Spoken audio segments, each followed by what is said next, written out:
नमस्कार बच्चों, मैं अनीश करदम, आपका मास्टर करदम यूट्यूब चैनल पर हार्दिक स्वागत है। देखिए, हम पढ़ रहे हैं क्लास 10th की सब्जेक्ट एसएसटी में लोकतांत्रिक राजनीति का चैप्टर नंबर फर्स्ट, सत्ता की साझेदारी। और इस चैप्टर का हम पार्ट नंबर पढ़ रहे हैं थर्ड। कौन सा पढ़ रहे हैं? थर्ड। इस पार्ट में हम इस पूरे चैप्टर को कंप्लीट कर चुके होंगे और आपका चैप्टर लोकतांत्रिक राजनीति का अध्याय नंबर फर्स्ट, सत्ता की साझेदारी पूरी तरीके से समाप्त हो जाएगा इस वीडियो में। तो देखिए बच्चों, देखिए आगे पढ़ेंगे हमने पढ़ा, बेल्जियम को पढ़ा, श्रीलंका को पढ़ा। बेल्जियम ने सत्ता की साझेदारी का प्रयोग किया, लेकिन श्रीलंका ने सत्ता की साझेदारी का प्रयोग नहीं किया। और उसका क्या परिणाम निकला?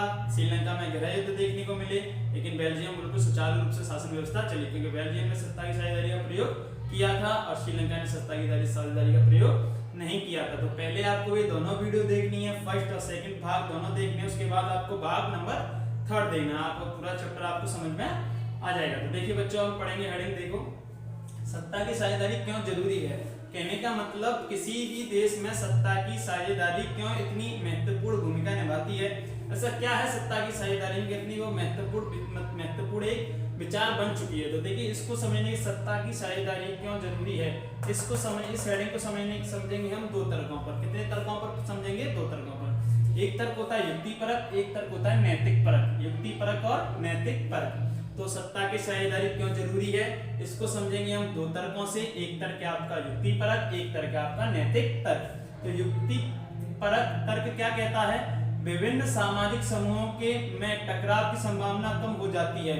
युक्ति परक जहां होता है वहां विभिन्न सामाजिक समूह में टकराव कम होता है। नैतिक तर्क क्या कहता है? सत्ता की साझेदारी लोकतंत्र की आत्मा है। सत्ता की साझेदारी जहां होगी वहां लोकतंत्र मजबूत होगा, वहां लोकतंत्र मजबूत होगा। कहने का मतलब जब केंद्र सरकार अपनी शक्तियां राज्य सरकारों के साथ साझा करेंगी तो वहां लोकतंत्र कैसा होगा? मजबूत। कैसा होगा? मजबूत। ये कौन सा तर्क कहता है? नैतिक तर्क। कौन सा तर्क कहता है? नैतिक तर्क। युक्ति परक तर्क क्या कहता है? जहां युक्ति परक तर्क होगा वहां विभिन्न सामाजिक समूह रहते होंगे, लेकिन उनमें किसी प्रकार का टकराव नहीं होगा। नैतिक तर्क क्या कहता है? सत्ता की साझेदारी लोकतंत्र की क्या है? आत्मा। तो ये नैतिक तर्क हो गया, ये आपका युक्ति परक तर्क हो गया। तो इतना आपको समझ में आया सत्ता की साझेदारी क्यों जरूरी है। हमने दो तर्कों से समझी, युक्ति परक तर्क और नैतिक तर्क। युक्ति परक तर्क क्या कहता है? यहाँ युक्ति परक तर्क कहता है विभिन्न सामाजिक समूह के बीच में टकराव की संभावना कम होती है। नैतिक तर्क क्या कहता है? सत्ता की साझेदारी लोकतंत्र की क्या है? आत्मा। क्या है? आत्मा। तो आपसे पूछा जाएगा सत्ता की साझेदारी क्यों जरूरी है, उनके दो तर्कों को समझाइए। तो दोनों तर्क आपको समझाने होंगे। युक्ति परक तर्क क्या होता है, नैतिक तर्क क्या होता है, आपसे दो नंबर में पूछा जा सकता है। युक्ति परक और नैतिक तर्क को समझाइए। तो युक्ति परक तर्क सामाजिक समूह में टकराव कम करता है, और नैतिक तर्क क्या कहता है? सत्ता की साझेदारी लोकतंत्र की क्या है? आत्मा। अब देखिए हम इसी सत्ता की साझेदारी के विभिन्न रूप होते हैं। सत्ता की साझेदारी के जहां सत्ता की साझेदारी का प्रयोग किया जाता है जिस देश में, वहां सत्ता की साझेदारी के विभिन्न रूप होते हैं, विविध रूप होते हैं। उन रूपों को हम देखेंगे। तो पहला देखिए, हमने हेडिंग क्या पढ़ी? सत्ता की साझेदारी के विभिन्न रूप। सत्ता की साझेदारी के विभिन्न रूप। तो सत्ता की साझेदारी को समझने के लिए हम फर्स्ट पार्ट पढ़ते हैं। इसमें सत्ता का क्षैतिज वितरण। सत्ता की साझेदारी का एक वितरण होता है जिसमें सत्ता को बांट दिया जाता है, उसे कहते हैं हम क्षैतिज वितरण। क्या कहते हैं? क्षैतिज वितरण, मतलब हॉरिजॉन्टल वितरण। हॉरिजॉन्टल वितरण। तो सत्ता की साझेदारी के विभिन्न रूपों को पढ़ रहे हैं, जिसमें से हमने पहला रूप लिया सत्ता का क्षैतिज वितरण। सत्ता की साझेदारी हम करते हैं तो पहला हम कौन सा वितरण पढ़ेंगे? सत्ता को कैसे बांटते हैं हम? क्षैतिज रूप से। कैसे रूप से बांटते हैं? क्षैतिज रूप से। तो देखिए सत्ता का क्षैतिज वितरण देखते हैं हम। सत्ता का क्षैतिज वितरण पहली आती है व्यवस्थापिका। क्या आती है? व्यवस्थापिका, जिसको आप क्या बोल सकते हो? इसको आप विधायिका। क्या बोल सकते हो? विधायिका। दूसरी व्यवस्था क्या होती है? कार्यपालिका। क्या होती है? कार्यपालिका। दूसरी व्यवस्था क्या होती है? तीसरी व्यवस्था क्या होती है आपकी? न्यायपालिका। तो इस वितरण को हम क्या कहते हैं? सत्ता का क्षैतिज वितरण। तो आपसे पूछा जाएगा सत्ता की साझेदारी विभिन्न रूपों में से सत्ता का क्षैतिज वितरण को समझाइए। तो सत्ता का क्षैतिज वितरण क्या है? व्यवस्थापिका, कार्यपालिका, न्यायपालिका। अब देखिए इस क्षैतिज वितरण किस प्रकार है। व्यवस्थापिका को हम क्या कहते हैं? विधायिका। क्या कहते हैं? विधायिका। क्या कहते हैं बच्चा? विधायिका। देखो विधायिका का काम क्या होता है? नए कानून बनाना और पुराने कानूनों में बदलाव करना। ये किसका काम हो गया? व्यवस्थापिका का। यहाँ मतलब विधायिका का। उनके बाद नए कानून बन गए, पुराने कानूनों में बदलाव हो गया, उन नियमों कानूनों को अब लागू कराया जाएगा। क्या कराया जाएगा? लागू। तो लागू कौन कराती है? कार्यपालिका। कौन कराती है? कार्यपालिका। नियम बन गए, लागू हो गई, लेकिन इन नियमों को बनाए रखेगा कौन?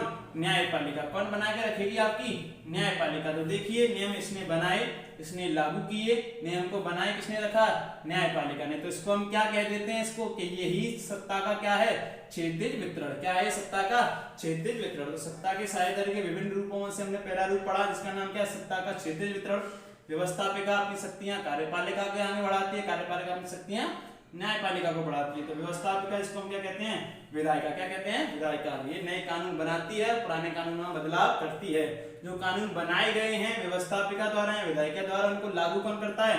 कार्यपालिका। कौन करता है? कार्यपालिका। जो कार्यपालिका कानून लागू करती है उनको बनाए कौन रखती है?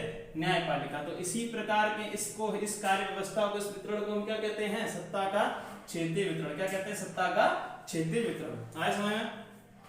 इसी वितरण को और कहा जाता है नियंत्रण और संतुलन का वितरण। नियंत्रण और संतुलन का वितरण। नियंत्रण और संतुलन का वितरण।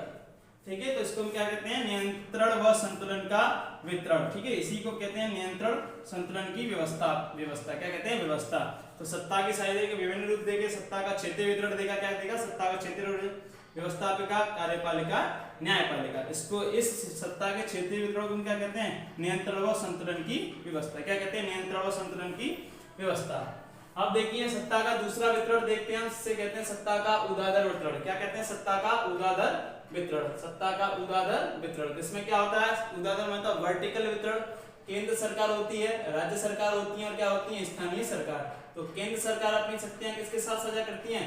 राज्य सरकार के साथ। राज्य सरकार अपनी शक्तियां किसके साथ साझा करती हैं? स्थानीय स्वशासन के साथ। तो स्थानीय स्वशासन भी आपके कितने प्रकार के होते हैं? 2 प्रकार के, ग्रामीण स्थानीय स्वशासन और नगरीय स्थानीय स्वशासन। तो केंद्र सरकार अपनी शक्तियां राज्य सरकार को साथ साझा करती हैं, राज्य सरकार के साथ बांटती हैं, और राज्य सरकार अपनी शक्तियां स्थानीय स्वशासन के साथ बांटती हैं। तो इस प्रकार की सत्ता का वितरण हम क्या, इस प्रकार की सत्ता का वितरण क्या कहलाता है? सत्ता का ऊर्ध्वाधर वितरण। क्या कहलाता है? सत्ता का ऊर्ध्वाधर वितरण। तो आया समझ में आपको? सत्ता की साझेदारी के विभिन्न रूपों में पहले पढ़ा हमने सत्ता का क्षेत्रीय वितरण, उसके बाद पढ़ा हमने सत्ता का ऊर्ध्वाधर वितरण। तो दोनों आपसे पूछे जाएंगे सत्ता की साझेदारी के विभिन्न रूपों को समझाइए। तो पहले आपको लिखना पड़ेगा सत्ता का क्षेत्रीय वितरण, ये सब कुछ लिखना होगा आपको। फिर सत्ता का ऊर्ध्वाधर वितरण लिखना होगा, ये सब कुछ आपको लिखना है। तो सत्ता के ऊर्ध्वाधर वितरण में क्या होता है? केंद्र सरकार अपनी शक्तियां राज्य सरकार के साथ साझा करती हैं और राज्य सरकार अपनी शक्तियां स्थानीय स्वशासन के साथ साझा करती हैं।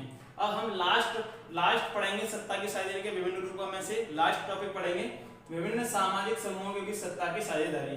लेकिन देखते होंगे आप विभिन्न सामाजिक समूह बन जाते हैं कहाँ? देशों में। तो उन देशों में भी क्या करनी पड़ती है? सामाजिक व्यवस्था को चलाने के लिए सामाजिक समूह में क्या करना पड़ता है? सत्ता की साझेदारी करनी पड़ती है। जैसे कि हमने पढ़ा था उदाहरण में, कहाँ पढ़ा था? मैंने आपको बताया था बेल्जियम में क्या बनी थी? सामुदायिक सरकार। क्या बनी थी बेल्जियम में? सामुदायिक सरकार। बताया था मैंने आपको बेल्जियम में क्या बनी थी? आपकी सामुदायिक सरकार। सामुदायिक सरकार ये किस प्रकार की सरकार थी? आपकी सामाजिक समूहों के बीच की सरकार थी आपकी। तो आपके समझ में आया? तो यही हमारा क्या होता है? Chapter finish. पार्ट नंबर 3 में हम पूरा चैप्टर कंप्लीट कर चुके हैं। फर्स्ट भाग, सेकंड भाग और थर्ड भाग में हमने पूरा चैप्टर पढ़ चुके हैं। सत्ता की साझेदारी, पावर शेयरिंग। तो सत्ता की साझेदारी क्यों जरूरी है? ये हमने 2 तर्कों से पढ़ा, युक्तिपरक तर्क, नैतिक तर्क। युक्तिपरक तर्क क्या कहता है? जहाँ युक्तिपरक तर्क होता है वहाँ विभिन्न सामाजिक समूहों के बीच में टकराव कम होता है। नैतिक तर्क क्या कहता है? सत्ता की साझेदारी लोकतंत्र क्या है? आत्मा। उसके बाद हमने पढ़ा सत्ता की साझेदारी विभिन्न रूपों में। सत्ता की साझेदारी किन किन रूपों में हो सकती है? सत्ता का क्षेत्रीय वितरण हमने पढ़ा, व्यवस्थापिका, कार्यपालिका, न्यायपालिका। व्यवस्थापिका का नियम बनाती है, इनको लागू कौन करती है? कार्यपालिका। नियमों को बनाए कौन रखती है? न्यायपालिका। इसी हम व्यवस्था को, इसी वितरण को हम क्या कहते हैं? नियंत्रण और संतुलन की व्यवस्था। उसके बाद हमने पढ़ा सत्ता का ऊर्ध्वाधर वितरण मतलब हॉरिजॉन्टल, वर्टिकल। क्या? वर्टिकल वितरण। केंद्र सरकार अपनी शक्तियां राज्य सरकार के साथ साझा करती हैं और राज्य सरकार अपनी शक्तियां स्थानीय स्वशासन के साथ साझा करती हैं। इसी को हम क्या कहते हैं? सत्ता की साझेदारी। ये होगी आपकी ऊर्ध्वाधर के रूप में और ये होगी आपकी क्षेत्रीय रूप में सत्ता की साझेदारी। फिर हमने पढ़ा जो देश में विभिन्न सामाजिक समूह बन जाते हैं उनके बीच में क्या करनी पड़ती है? सत्ता की साझेदारी। तो उसी को उदाहरण मैंने आपको पढ़ाया था, बेल्जियम में क्या बनी थी? सामुदायिक सरकार, जो किसका उदाहरण है? सामाजिक समूह के बीच में सत्ता की साझेदारी का। तो बच्चों आपको समझ में आया है पूरा चैप्टर, इसको हम पूरी तरीके से समाप्त कर चुके हैं। तो पढ़ते रहिए बच्चों। तो जब तक के लिए आपके लिए थैंक यू बच्चों, पढ़ते रहिए। आगे हम इसके अगला चैप्टर पढ़ेंगे इसका नाम है संघवाद। क्या नाम है? संघवाद। फेडरलिज्म पढ़ेंगे इसके बाद हम। ठीक है, पढ़ते रहिए, आपको नोट्स बनाने इन्हीं से में आपसे इन्हीं नोट्सों में से आपको पढ़ना है, ठीक है। पूरा चैप्टर हम बिल्कुल अच्छी तरीके से बारीक से समाप्त कर चुके हैं। आज तो सारा कुछ इसमें से पूछा जा सकता है आपको, युक्ति परक, नैतिक तर्क पूछा जा सकता है, सत्ता का क्षेत्रीय वितरण पूछा जा सकता है, सत्ता का ऊर्ध्वाधर वितरण पूछा जा सकता है। आया समझ बच्चों? ठीक है बच्चों, पढ़ते रहिए बच्चों, ठीक है बच्चों, थैंक यू।